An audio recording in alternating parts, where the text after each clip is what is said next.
Bienvenue en Crète, la plus grande des îles grecques et sans doute la plus riche en culture, où une tranquillité règne et le temps passe lentement. Des gorges parmi les plus belles d'Europe, des plages turquoises au sable fin, des énormes vallées et montagnes, la Crète est un véritable joyau historique et mythologique. Voici 6 incontournables lors de la saison basse.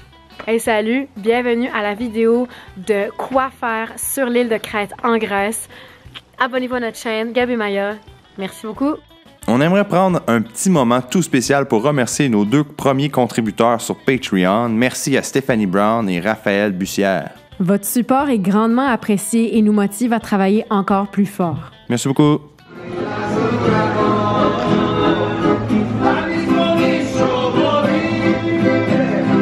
Commençons par Héraclion, la capitale crétoise. Plusieurs vous diront de la sauter, mais on a été particulièrement surpris par son charme et le sentiment local qui s'y révèle. Non seulement cette ville est vivante, même en saison basse, mais ses beaux musées et ses jolies rues ajoutent beaucoup à son attrait. On a aimé s'y balader et voir un côté moins touristique de la Crète, voir comment les gens locaux vivent réellement. Et on ne va pas se le cacher, c'est un paradis de chats. Vous remarquerez aussi que la conquête ottomane au 17e siècle y a laissé quelques traces. En passant, voici Julien, c'est un de mes meilleurs potes. Il va nous accompagner lors de notre voyage en Grèce. Julien vient de se prendre... C'est quoi? Ça s'appelle comment, genre? Ça s'appelle un gyro. Soufflé avec frites, tomates, oignons et yogourt. Wow! Puis ça a l'air de leur signature, là, ils mettent des frites sur le top. J'ai pas encore figuré exactement comment manger ça, mais je suis sûr que ça va être excellent. Bon appétit!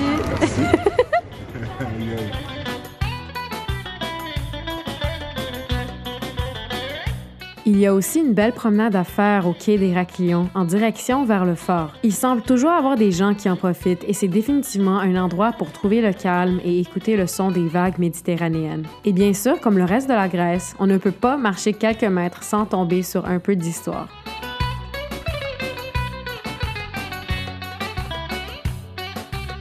Pendant que vous êtes à Héraclion, ne manquez surtout pas le musée de l'archéologie, un des meilleurs musées de toute la Grèce. Fascinant avec ses objets minoens de Crète, des fresques, des vases, des sculptures et de la mythologie grecque à n'en plus finir. Il y a aussi un musée historique de Crète, parfait pour mieux comprendre l'histoire et l'ethnographie ainsi que la culture crétoise.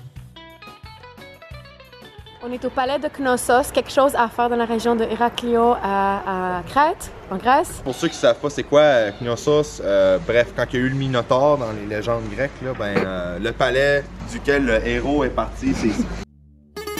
Le palais de Knossos se situe à seulement 20 minutes de route d'Héraclion. Il a été découvert lors de fouilles archéologiques à la fin du 19e siècle, révélant l'existence d'une civilisation jusque-là inconnue, celle des Minoens. Le mot Minoen fait référence au roi Minos, lequel a régné dans ce palais. En quelque sorte, un musée à ciel ouvert, ce site immense nous présente plusieurs fresques, des ruines, des larges colonnes, tout cela accompagné d'un paysage naturel très apaisant. Que Knossos vous laisse déçu ou émerveillé, il ne vous laissera pas indifférent. Afin de pleinement apprécier votre visite, on vous incite à lire son histoire. Bon, moi, je m'inquiétais un peu pour la saison basse, mais finalement, je pense qu'on est chanceux parce qu'on a le palais de Knossos à nous tout seul. Puis on a lu dans le Lonely Planet que c'était l'attraction touristique la plus populaire de Crète. Puis j'ai l'impression qu'il y a vraiment beaucoup de monde ici pendant l'été, mais c'est vide. L'air est bon ici. Des belles montagnes, la végétation méditerranéenne, il y a des cyprès, des oliviers. Pour les amateurs de mythologie grecque, c'est à partir de ce palais que le héros Thésée se fit confier la mission d'aller vaincre le Minotaure, un monstre légendaire enfermé dans le labyrinthe. Suite à votre visite, pourquoi ne pas prendre un petit café grec au café du palais de Knossos?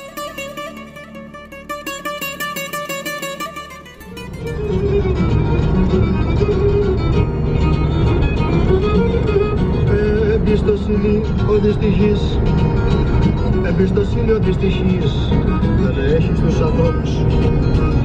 On est en route de Héraklio à Chania.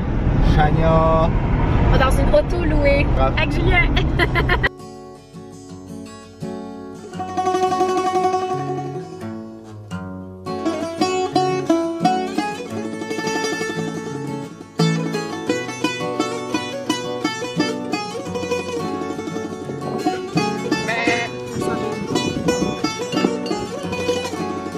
qu'il y en a une autre qui sort. Oh my god. Oh shit! Oh! Allume-toi!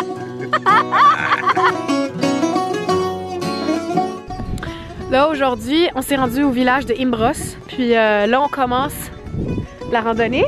Il fait super beau aujourd'hui.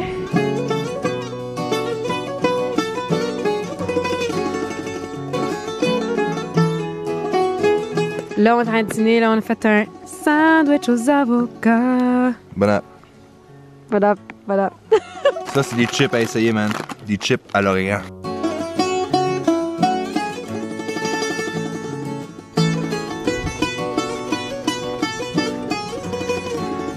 On n'est pas seul sur la piste. Il y a des chèvres.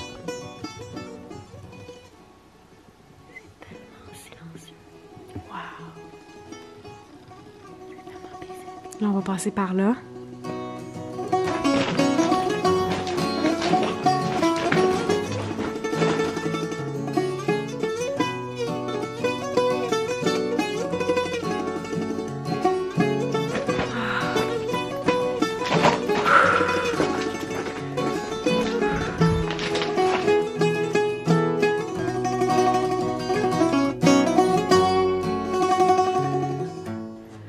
Ok, ça commence à devenir vraiment étroit.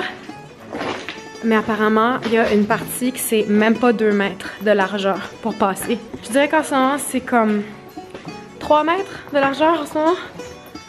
Époustouflant comme place. Puis on l'a à nous tout seuls, il y a personne autour, sauf des chèvres.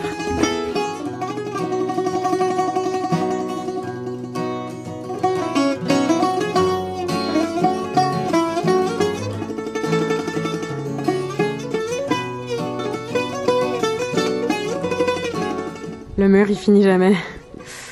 En tout cas, c'est vraiment, mais vraiment intense. Alors, quand vous voyez ça, ça veut dire qu'on a 1,6 mètres de largeur. Alors, je pense qu'on est arrivé presque au bout parce que là, On touche les 2 montagnes, check. ça veut dire qu'il n'y a même pas 2 mètres de largeur entre les 2 grands rochers. Hey, on a trouvé une cabane dans le bois. On a décidé qu'on allait arrêter ici parce qu'il est presque 2 heures, puis il va faire noir vers 5 heures.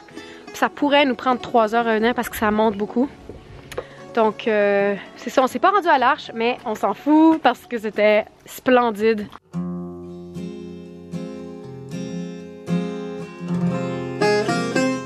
Aujourd'hui, on est en Crète, en Grèce. Puis on s'en va voir des plages avec du sable rose.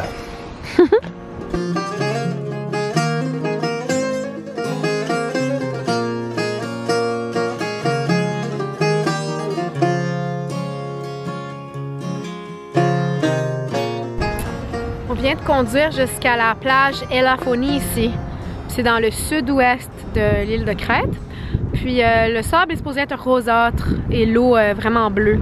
C'est sûr que là c'est nuageux, puis on est au mois de janvier. Donc je sais pas à quel point ça va être coloré, mais j'ai vraiment aimé la ride jusqu'ici là. Ouais, on s'est arrêté dans des villages perdus, endormis, avec plus de chèvres que d'êtres humains, mais vous voyez le genre un peu, c'était le fun.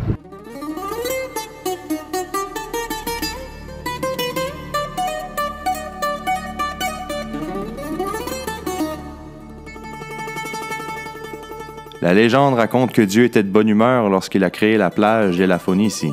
Mais une explication plus scientifique serait que les mollusques qui atteignent la fin de leur vie perdent leurs coquilles, qui se décomposent et se mélangent dans le sable, donnant ainsi cette couleur rose. Bon, ben malgré la belle plage, tout ça, mine de rien, il y a une tonne de plastique partout. Là. Depuis tantôt, ça fait peut-être 1 kilomètre qu'on fait sa plage. Il y a du plastique, puis c'est clair que c'est pas du monde qui ont laissé ça là comme ça, là. Vraiment le plastique il a fait l'océan. Fait que c'est sérieux là.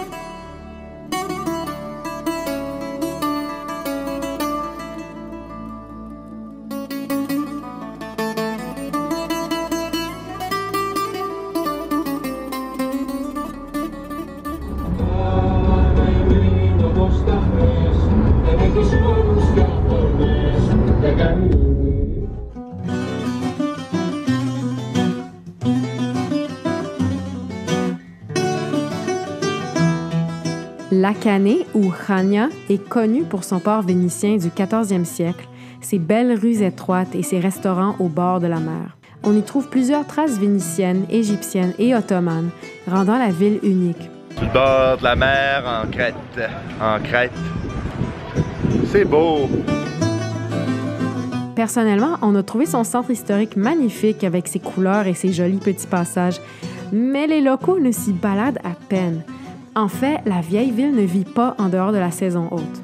Bref, j'imagine que l'été ici, c'est bondé de monde, mais on est déjà venu plus tôt cette semaine, puis il y a beaucoup des hôtels qui sont fermés, on est en basse saison. Je sais pas si vous avez remarqué, depuis qu'on est en Grèce, là, on est habillé, on a des tucs, mais c'est parce qu'il fait quand même froid. C'est drôle de dire ça parce qu'ironiquement, au Québec, en ce moment, il fait moins 35, en tout cas.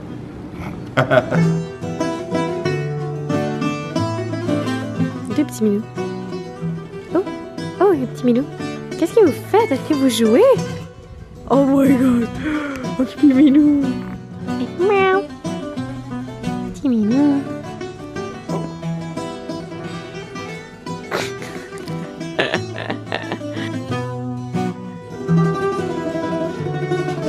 C'est vraiment plaisant de se promener ici. La seule affaire, c'est que c'est un ghost town. On est les seuls.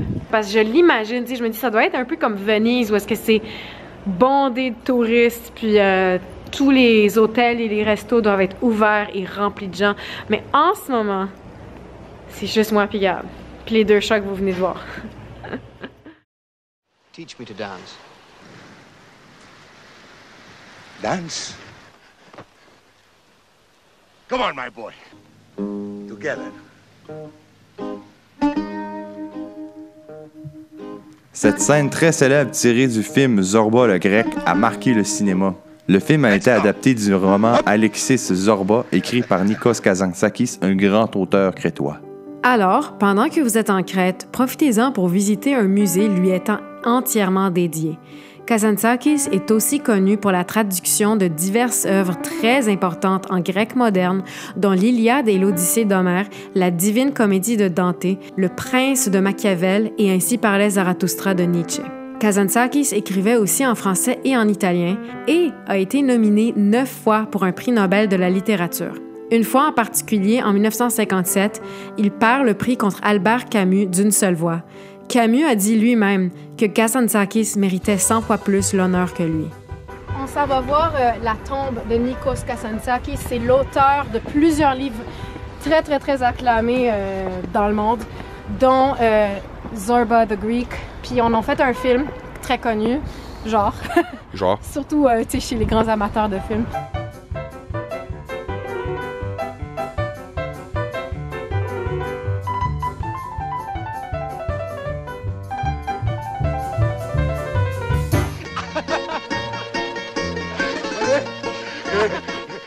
You can laugh too, huh? Hey, you laugh!